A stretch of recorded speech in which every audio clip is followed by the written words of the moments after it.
And Cloud. Paul, I also put a link in the notes. If somebody just wants to click on the link and it's all you need to click on it, you'll join right away. Put your name in and you're all set to go. Thanks, John. Appreciate it. John's going to be helping me out here. He's my flight attendant. Anyway, we're going to go ahead and get started here, guys.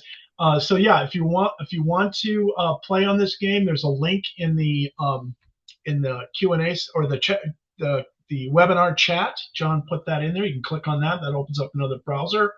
You can join the Vikings team, Team Skull. If you're not familiar with the phrase Skull, it's a Vikings. If you go to a Vikings game, by the way, we're in Minnesota, so you're going to hear a lot of Minnesota stuff here today. John's on the other hand in Mexico, so he'll talk his thing later. But Team Vikings, Team Skull is another phrase for cheer. Is basically all it is. It's a chant that we use, and of course our state bird is the Minnesota loon.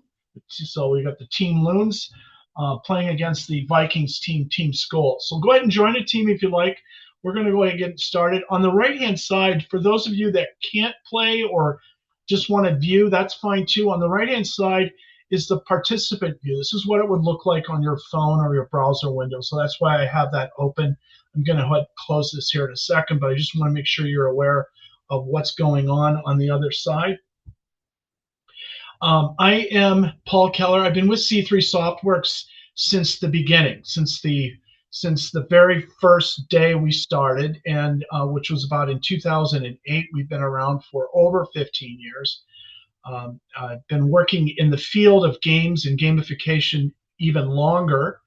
And so in this webinar today, guys, we're going to be I'm sharing a little bit of my own insight, the stuff that I've picked up over the years. I don't consider myself an expert, but I do consider myself somebody that has a bit of knowledge, a bit of insight as to how games should be used in training and how it might help you with your own retention, with your own engagement. Again, we're from Minnesota.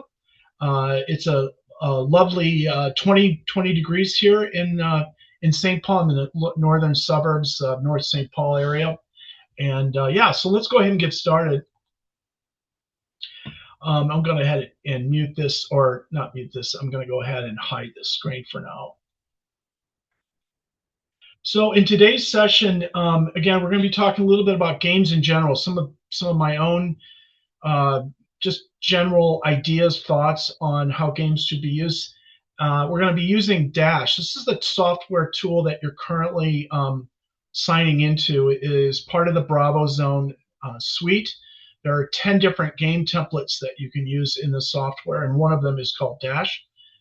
It's designed to deliver content. It's designed to assess and have a little fun. We're playing in teams today. You can play as individuals on this game format.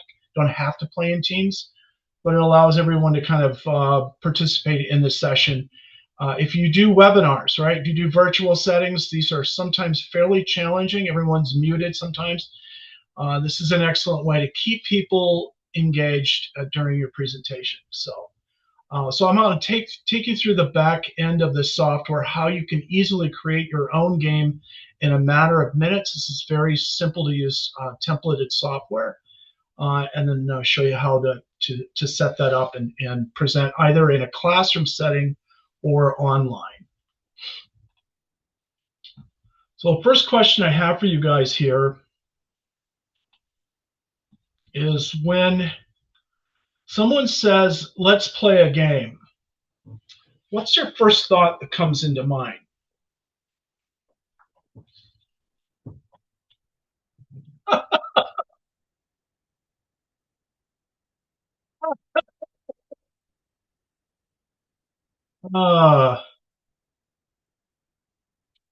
I have done this webinar a couple of times over the last month, and I guarantee the first answer I get is ugh. Oh, let's see where everyone's at here. This is awesome. What kind of game? Yep. Grown. Bring it on. Pass. This is great. Thanks for sharing your answers here. The reason why I asked this question is precisely because of the feedback I just got. Um, Games are met in a whole different mindset with different people. It means different things to different people. I'll just share a story. I've been in the world of games, gamification, whatever you want to call it, for almost 20 years. What's the first thing that goes in my mind when my wife says, "Hey, you want to play a game?" Ugh, ugh, no, I don't. Let's do something else. Let's watch a movie, whatever.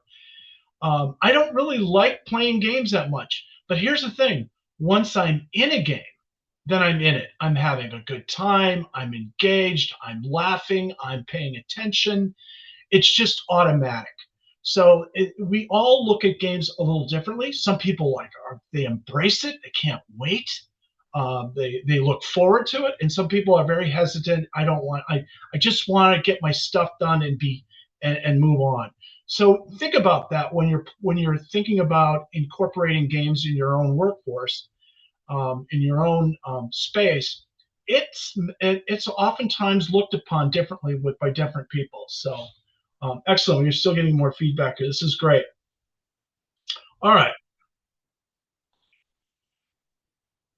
So that was a polling style question using a word cloud. So there are no points there, guys. So just thanks for participating in those. This is an excellent example of how you can chime in, how you can visually show your class, or in a webinar of how they're feeling about a certain topic, what have you. So here's some basic insight that I've picked up over the years. This is all very basic information, stuff that you guys probably already know, but I think it's important to touch on.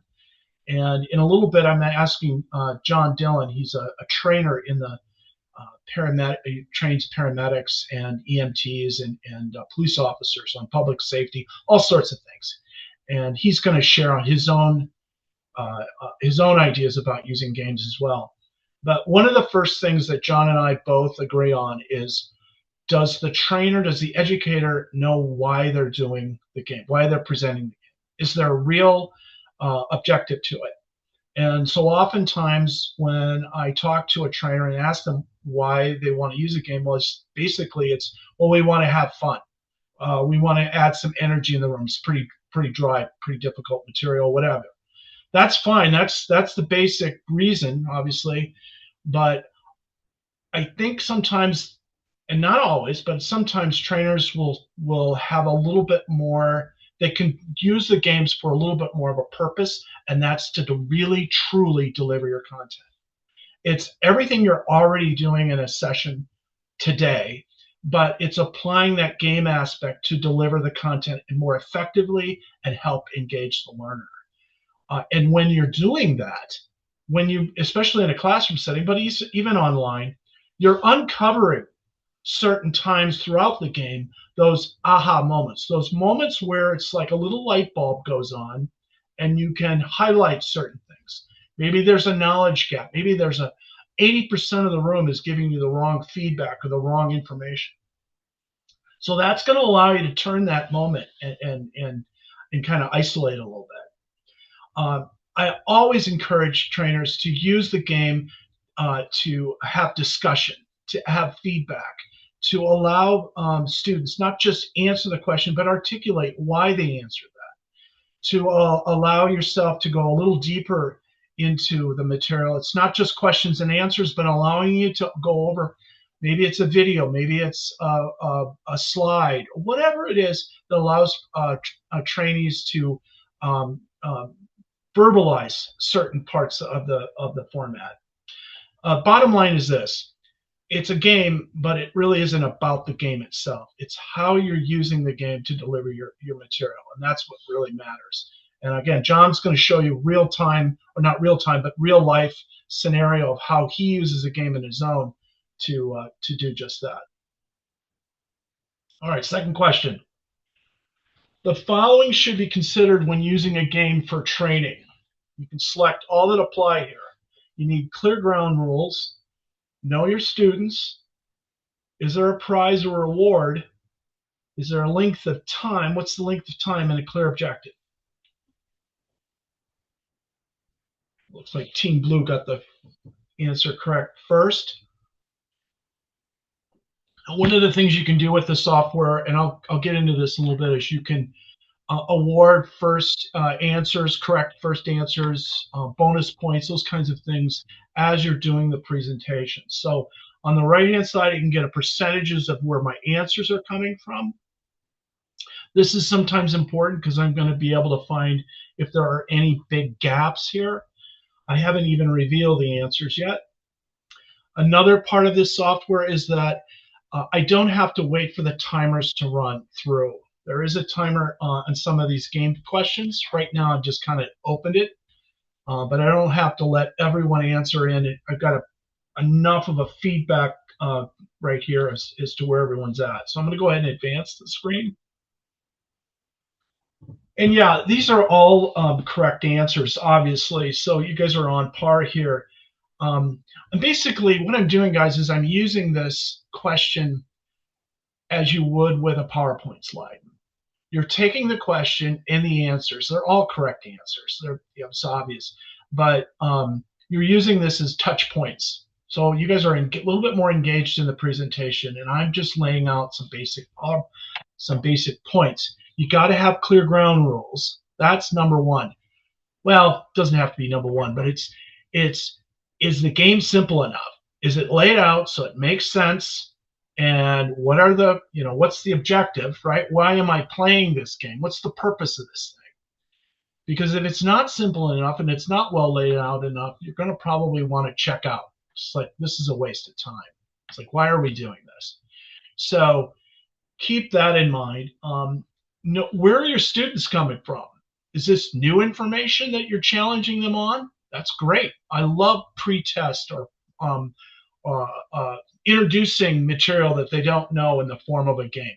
But keep that in mind. And then also, are they subject matter experts or are they, new to the material, that kind of thing. So knowing your students, where they're coming from, and how do they perceive a game?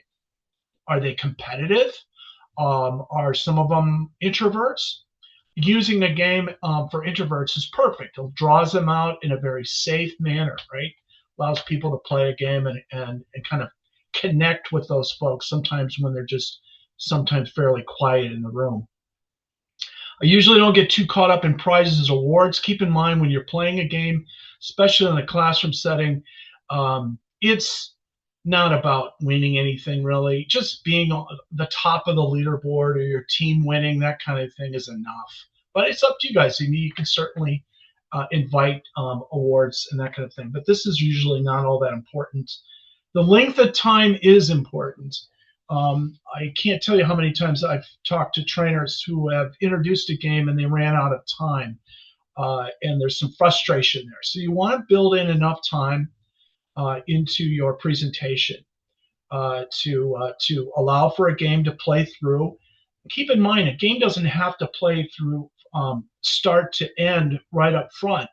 You could ask a few questions and then go on to some other training material in another module or something, maybe it's PowerPoint or what have you, and then go back to a game. So you can kind of intersperse the game format throughout the hour or throughout the day. It doesn't all have to be one, start to end right away kind of thing. So that's important to point out.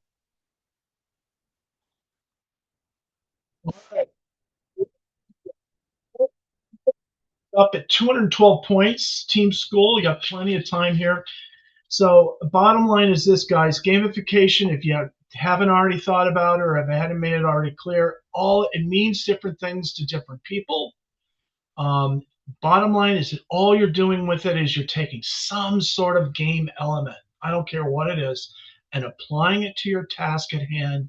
And hopefully by doing that, you make a more desired outcome, better retention, engagement, feedback, all that stuff that will connect with your class, hopefully by introducing some sort of game aspect to your training.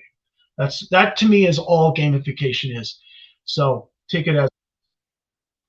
All right, as third question. This TV game show, blank, was a big catalyst to gamification we see today. Go ahead and type in your word. Be careful to spell it correctly if you think you know the answer is, because it is predicated on the correct. Good job, Carla. That's my wife's name, by the way, with a K.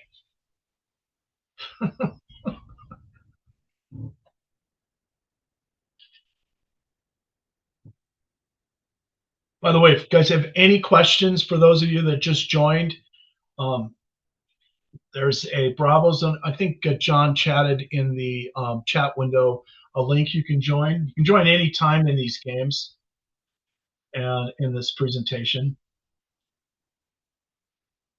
Yeah, it's Jeopardy. I'm sure most of you got that right. But let's see. Oh, okay.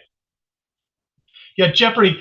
The reason why I asked this question is I think it's important to point out that we've all, if you've done games in your training, at some point or another used a Jeopardy style game.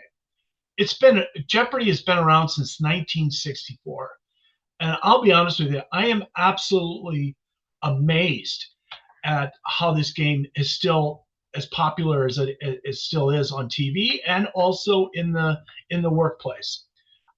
The trainers I talk to, they'll use PowerPoint Jeopardy. They'll use Jeopardy on, using just the whiteboard. And why is that? And here's my take on it. Is that it's clean, right? It's simple. You take your topics, right? Usually 5 topics or whatever it is, and then you have a breakdown behind each topic. And some of the questions are worth more than others. And oftentimes you can give the trainee the first stab at where do you want to go first. You think you know what this information is? Go for a higher point. Not sure? Go for a lower point. So it allows you to strategize. But you're taking this very simple grid and applying it to your training, and it's very effective. You can have bonus points, you can have double jeopardy, whatever that kind of thing is. That adds a little bit of pizzazz to it, but it really doesn't. It's very straightforward and it works. And one of the templates that BRAVOZONE offers, we call it Quiz Show, you call it Jeopardy, but it has that capability in the program. Another aspect about gamification that I like is it allows people to fail. Failure is not fatal. I know you guys have all heard that. It's courage to continue that counts. But with games, you can mess up and you don't necessarily have to feel bad about it, right? It allows the trainer to see in real time where everyone's at, right? It allows everyone to kind of gauge to where maybe I need to spend a little bit more time on this without calling anyone out. And it allows me, the trainee, to know that, geez, I've got some catching up to do. I don't quite understand this material. And I did it in a kind of a fun way, right? I enjoyed the experience. Now I need to study up on something. So I think that's a big part of games is it's okay to fail. It's okay to miss some points. All right. Now's the halfway point in the flight where I'm going to turn it over to my flight attendant. Sorry, John. John has been with us. Well, he's the co-founder of C3 SoftWorks. And in his previous life and even beyond, he has been training in the trenches with police officers, with EMTs, and all sorts of things. He's been doing this for over 30 years. And he himself is a practitioner of using games. So I've asked John to join us, and he's helping me with the chat, the questions, and that kind of thing. But I also wanted John to just speak a little bit on how he has used games over his career. And John, with that, in sunny Puerto Vallarta, I'll let you chime in.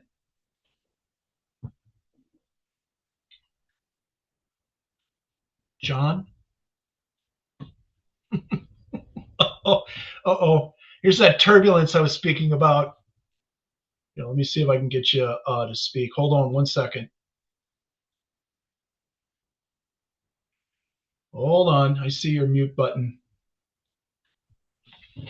Well, hold on. There you go. It helps if you unmute yourself.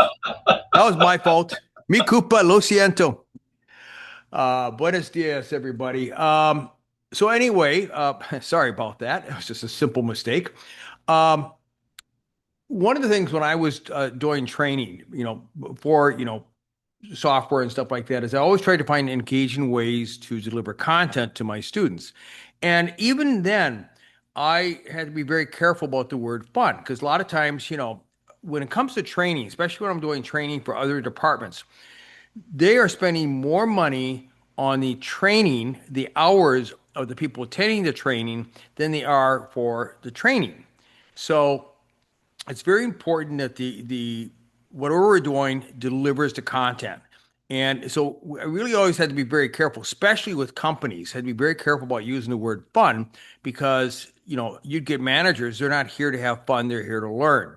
And that's really the key point. When I'm using a game, I'm using a game to accomplish a very specific objective.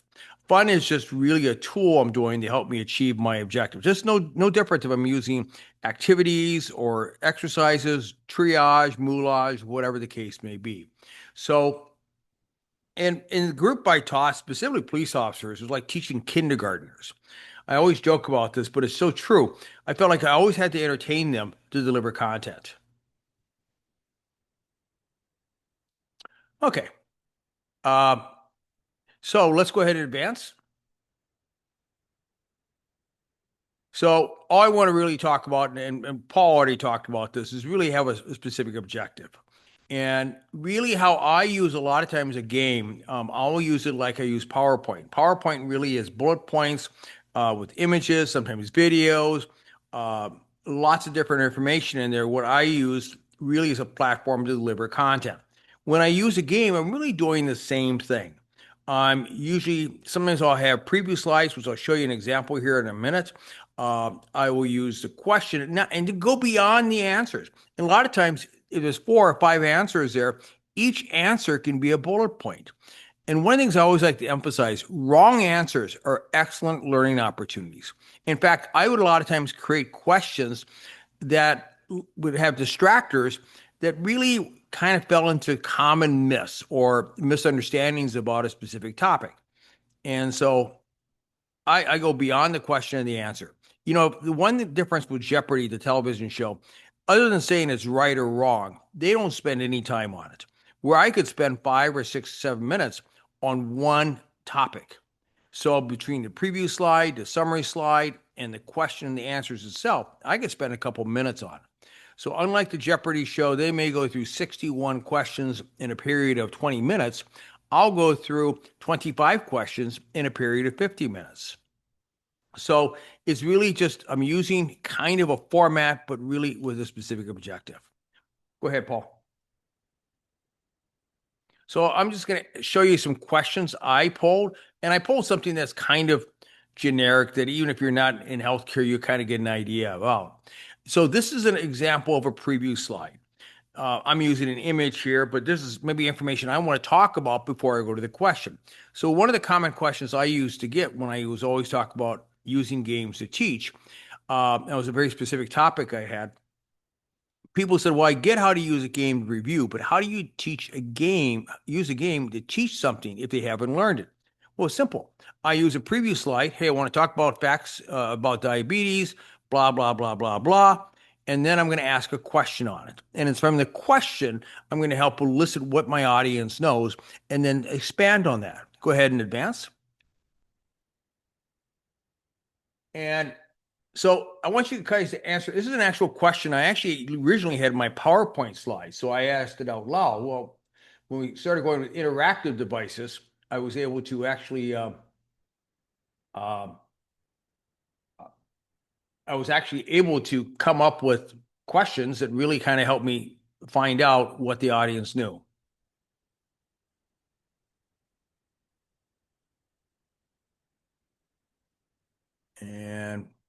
And you can see over to the left there, Paul is showing we get about half the audience has responded. So just for time's sake, we'll go ahead and advance. Paul, do you want to show them what it looks like on the student site? I don't think you've done that for a while. The participant site on the right? Nope. Yeah. So that's what it looks like there. You can go ahead and hide that, Paul. All right, let's go ahead and advance. So here I've got a variety. So the majority of people got the question right, but we did get people that got it wrong.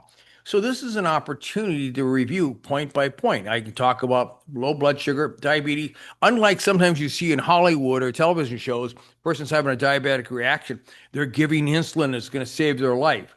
And the reality of it is they're probably going to kill the person if their blood sugar is low, if they gave insulin.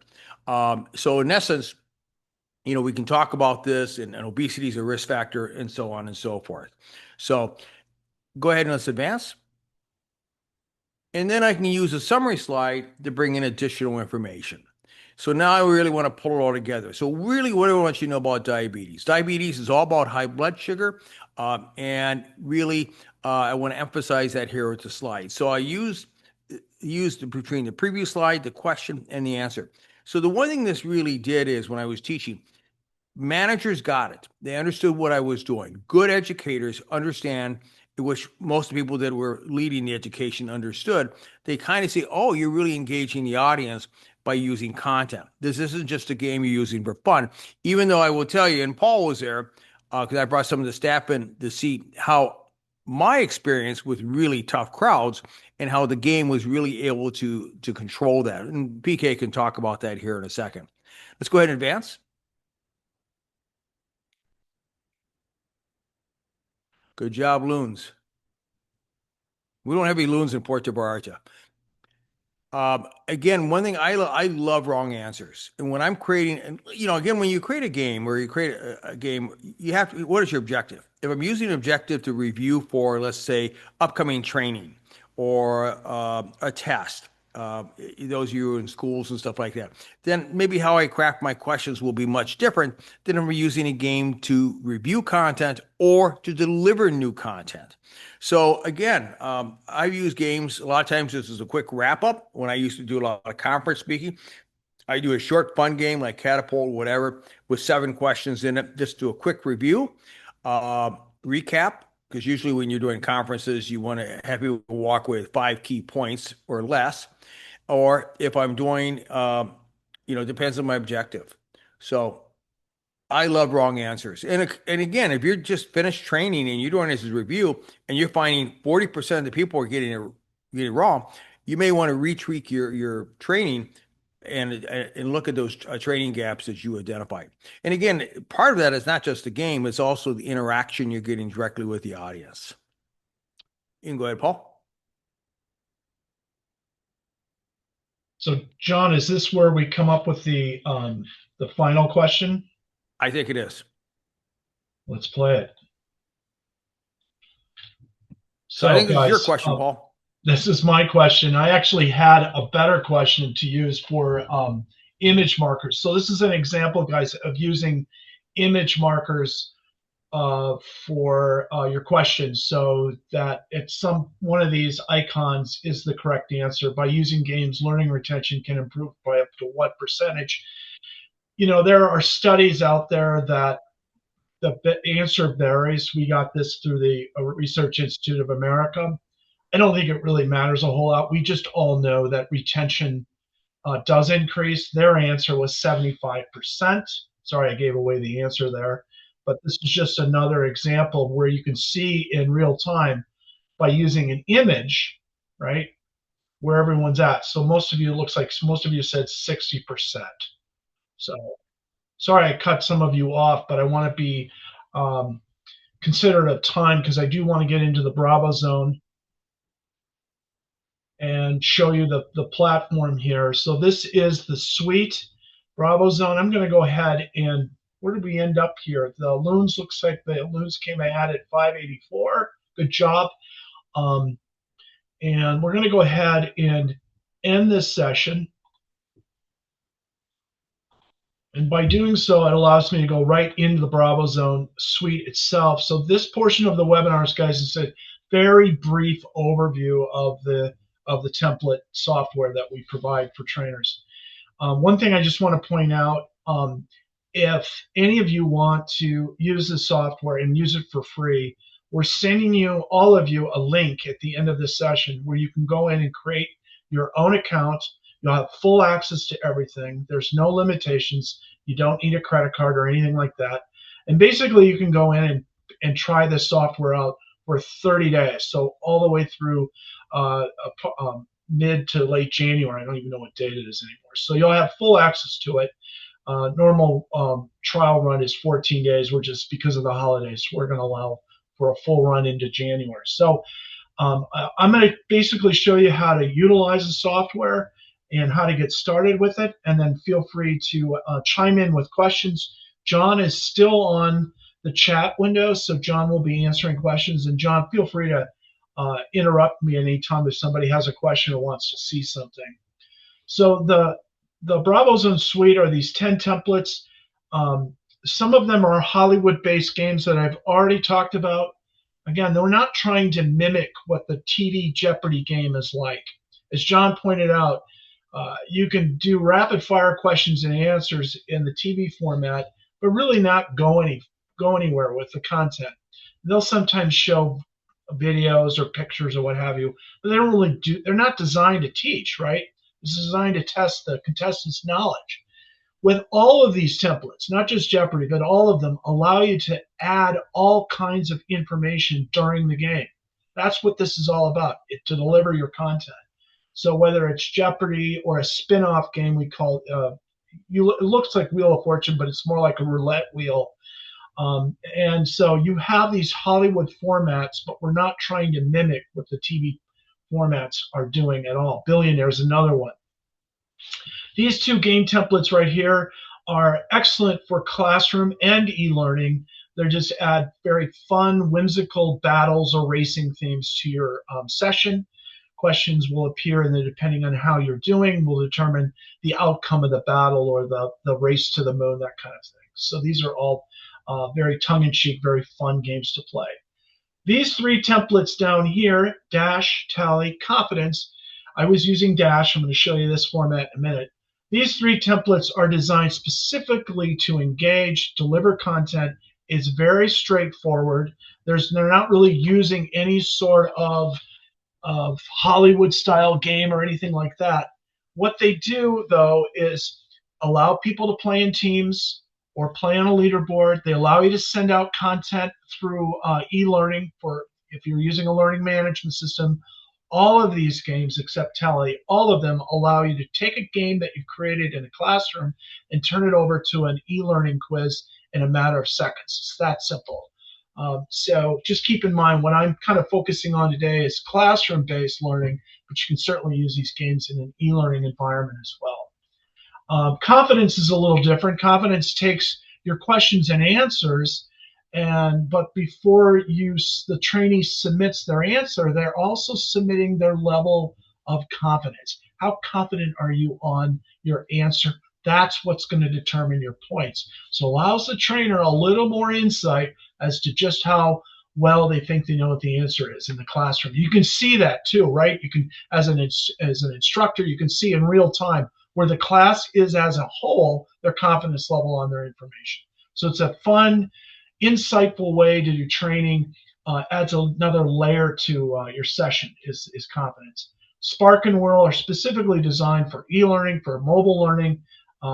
They're fun quiz templates that you can use for that sort of thing. Let's go in and create a game real quick. So right from the start, it's going to ask you if you want this instructor-led or self-paced. So we'll just go ahead and give it a title and say instructor-led. Do you want to play in game mode? I recommend playing in game mode. All that stuff you saw during the game, somebody answered fast, right? Faster than anyone else. They got bonus points for their team. Those kinds of things are adding a little bit more gamification than just straightforward. Maybe you want to strip all that game stuff away and just do questions and answers. No problem. You can do assessment mode. That'll strip away that stuff. What I'm showing you right now, guys, works with all of the templates, right? So it's not just Dash that I'm showing you, but I'm showing you basically all of the templates. It's that simple. All you're doing is clicking on the box here where it says add a question, and you're simply typing in your question here. Now the default is fill in the blanks for Dash, but you have all kinds of question types to choose from. I started out using word cloud. when I did the presentation, asking you all what you thought of a game. When someone says, "Do you want to play a game?" You gave me your thoughts. So you can do all kinds of polling style questions as well as right or wrong questions, multiple choice, that kind of thing. One of the things that we just introduced in the software that I'm not going to spend any time on today, but you can, again, you can sample this, you can get an idea of how it works, is the use of AI. So if you want to type in your question, you can do so, and your answer choices down below. It's that simple. Or you can simply click here where it says instant question creation, copy whatever text you want to put in this box, and it will auto generate the question and the answer choices for you. And then you decide how accurate that information is. That's what this is all about, is AI. A lot of people, or I shouldn't say a lot, we all look at AI differently with mixed thoughts. I'll leave that up to you. I think this is going to help you guys with answer distractors more than anything, but the software is in, the AI functionality is in the software, so use it if you like. The other things to point out is these preview and summary screens. The idea is that you're adding layers into your questions wherever you want. John showed an example of that in the question box. So you've got preview and summary screens to kind of add content before your question and after your question.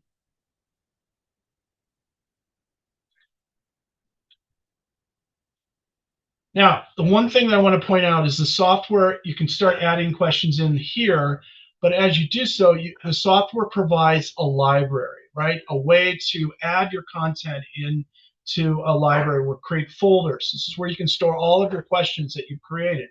And then once you do that, you just open up a folder and pop it into a question area wherever you want it to put. So this allows you to reuse content quite easily, quite efficiently. If you change anything in the question area here, it doesn't affect the library. Likewise, if you change something in the library, it doesn't affect the quiz itself. So use the library to repopulate your questions and reuse content however you need to.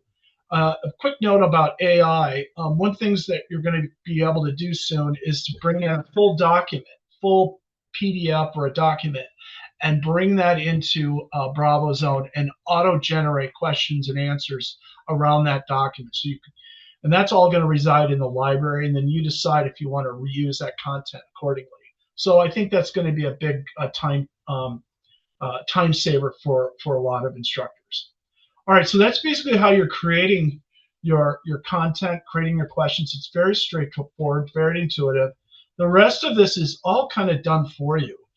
If you want to put in your logo, the background of the game, the basic graphics, you have some real estate to work with. Excuse me. It's up to you if you want to use it or just use the software out of the box. So I won't spend any time on graphics today. And then options is really where you're going in and just tweaking. If you want to split your class up into teams, if so, you can create your own avatars if you'd like. You can create a custom avatar or use the avatar library. I created AI images in the library. That Viking was an AI generated image, and the loon was AI generated. So I just dumped those in to represent my teams. Or play as individuals. There's a leaderboard in when you play this game so that each person is represented on the screen individually, and then you can play kind of in a top 10 or top 25 leaderboard, or however you want to split them up. So that's another option for you. How your class is going to respond, how they're going to register to a team, it's all done in here. You can ask for just a name or get some additional information if you want to track results. So the software does track whether it's in a classroom or in e-learning environment. You can track information behind in the background. I'll show you where that is in a second. So this is all basically the setup and how you want students to answer or to log in rather. There is a anonymous mode too. So if you don't want any of that logging in or what have you, you can just have them play anonymously. And then last but not least, publish your quiz when you're ready to go. Publish just clicks everything in. It basically safeguards to make sure that you have a completed quiz, you have your answers ready to go, everything's done.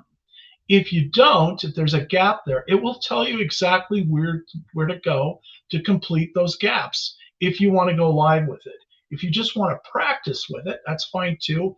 You don't have to necessarily have everything completed. So publish locks everything in place. Make sure you're ready to go and playing it live. You simply click the play button. I'm not going to do that right now. I'm going to show you on here where our content resides is all under my content, where we can go in here, right? And we can take that classroom game that we've just created and make a copy of it if you want. Click OK. Now I've taken that game that I created, copied it, and now I'm going to edit this thing. And look how easy this is. I've taken a classroom game, and now I'm going to turn it into self-paced and click Next. And now, under Options, I have a game that's ready to go for self-paced learning. There's no QR code. There's none of that. It's all the user playing on the game themselves. And I have two options. I can send this game out in a link form, a URL, or I can embed it in my learning management system using the SCORM setting. So that all of the game formats, except for Tally, have this capability where you can embed a game directly in your learning management system, and the reports are sent to the LMS as well, the overall score, the pass-fail, that kind of thing. If you want to use BRAVOZONE's reporting, no problem. It's all done on the back end. Just simply go to Reports, go to Instructor-led. Here's the game that this is just a sample page. You go in here, click Details, and you get basically a report as to participant scores, the summary. They were playing a confidence game, what their overall confidence level was, that kind of thing. You can even also download that report on a CSV file if you want to do that sort of thing. So it's all done in here, the reporting side, if you don't want to use your learning management system. So that takes you through the basic setup, guys. Again, we're going to send out a link to everyone that if you're interested in trying this out on your own, you'll have free access to it. You'll have plenty of time to work with it. And then if you have questions, you want me to go over anything in more detail, that's what I'm here for. I'll be glad to help with that. Just set up a time with me. John, any questions that come up while we were while I was going through the setup, or are we okay? Yes, I'm just going to answer a few questions here. One question is it ADA compatible or compliant? We're not compatible per se. John, do you want to, because you're involved in the development side more than I am, do you want to Yeah, I mean, address you that? can use a lot of the features that you can use, in Word with audio and things like that, specifically for self-paced, Right. specifically. But Yeah. so it's kind of limited, to be honest with you. We don't have the certification for it, but it hasn't really been a problem. But it really depends on the audience and the group, so I can't speak to that 100%. It's a good question. It's the Yeah, challenge would be obviously the answer distractors. yeah, There's ways to get around that, but and per se the ADA yeah. it's not ADA compliant. There Any are, other and also, questions, John? yeah, Go we ahead. got quite a few actually. One of the Okay, questions I great. had is like PowerPoint. Basically, PowerPoint is you export the PowerPoint as images, and you can import all the images or just some of the images. It depends what, and it will just put it into your presentation in a sequential order. These images are not going to be they're going to be static, but they're going to be very effective. In fact, all the artwork you saw in here was done in PowerPoint. And that was imported to do the presentation. Of course, you can just use the standard, format within the game itself. I'm just looking at some of the questions here. The AI, I mean, there's also images. Somebody asked about that. Yes, you can do AI images. We do have different ways to do images, etc. AI is really growing, and we are really expanding. In fact, it was a part of the meeting this morning. We're going to be adding to it. So one of the questions are the limits in text. The one thing I like about AI is you can ask a question which you don't know where it's going to get its content from, or you can say, you know what? Here's a paragraph or two paragraphs. I want you to create questions from this paragraph. So I'm giving you the source material to create the questions from. So at least I have control where that information is coming from. So you get more accurate. Of course, like with AI, I don't care if it's images or questions. Always want to proof your questions or images. Sometimes they'll come up with an answer that's too long or something like that. But these a lot of times are very simple edits. Um, that's I think I got most of them. I'm just looking at it. Oh, I got three open questions here. Oh, so one question is, do you have the ability to place trainees in a group yourself? Typically, it's kind of tough because you don't know who's going to show up. But if you go to the, Paul, can you go to the options page and scroll down? So down below, and I'm not going to get into the weeds here. If you go demographics, for example, if I'm going to do a seminar and I have five divisions, they'll be there. Maybe it's going to be, whatever it is. I can just put the division name, and then people are going to say, you know what? We want you to pick the division you're in, or pick the team you're in, or whatever it may be, and it'll specifically assign that person that team, so it reduces the error. Uh, so you know what? I'm going to put my name in, and I'm going to put, and then I'm just going to pick from a drop-down menu, which you'll see over there in the sample, a drop-down menu, the department. We've done this for groups for specifically this reason. One thing you don't One see thing that here, I which is coming, is we do have coming up with the display name versus the name. Right now, the name is whatever name you put in. But maybe I want the name to be accurate, but I don't want people to feel uncomfortable putting you know, their name in fear of being called out in the classroom. So we're going to be the option where the full name will be visible only to the instructor in the back end, but a display name will also be available so they can type that in. That's going to be an option. Go ahead, Paul. One thing that I want to add too about teams, guys, because I get this question a lot, is if you're using the software in a team play, don't get too caught up in the equal numbers of people on a team. If you noticed in this particular game we played today, I mean, yes, one of the teams was a little ahead than the other, but you'd be surprised at how back and forth that gets throughout the game. And whereas leaderboard style, sometimes one person tends to pull away faster than the other group, and trainees tend to check out a little bit. But my point is this: the software allows the trainees to join a team randomly, or you can tell which team to play on. This is oftentimes the case. I want this side of the room to play on this team, and that side of the room to play on this team, on the other team. And if you need to, you can bump them off and have them join a different team. That's something you can do as well. Go ahead, John. Any other questions? Any games we create during the 30-day trial will still work after the free trial.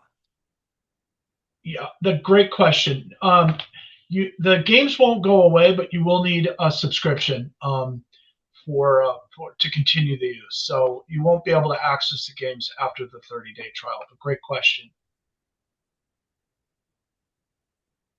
I think that's kind of it in a nutshell. A lot of information in a Great. short period of time.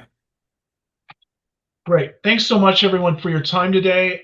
Again, I'm going to send out, or I won't do it. Our marketing department will send out the link. You can get access to it. My contact information will be available. If you need to set up a meeting with me to go over any questions, pricing, any of that stuff, just feel free to call or email me, and I'll be happy to help. I really appreciate your time today, guys. I hope you came away with some helpful information. And I hope all of you have a very Merry Christmas. Happy holidays to all of you. I really appreciate your time. Thanks for the emojis here. I appreciate it. And thanks, guys. We'll hopefully connect up with some of you later. And John, thank you for your help today. I really appreciate it. Hey, no problem. I was trying to type in your email in the chat here, but I've got a Spanish keyboard, so I have to do different modifiers. I screwed up. I'll get that out to everyone, and we'll also have a recording on this session. That'll be part of the webinar or the link as well. We'll send that out in a separate email. So, all right, guys, thanks so much. Bye bye.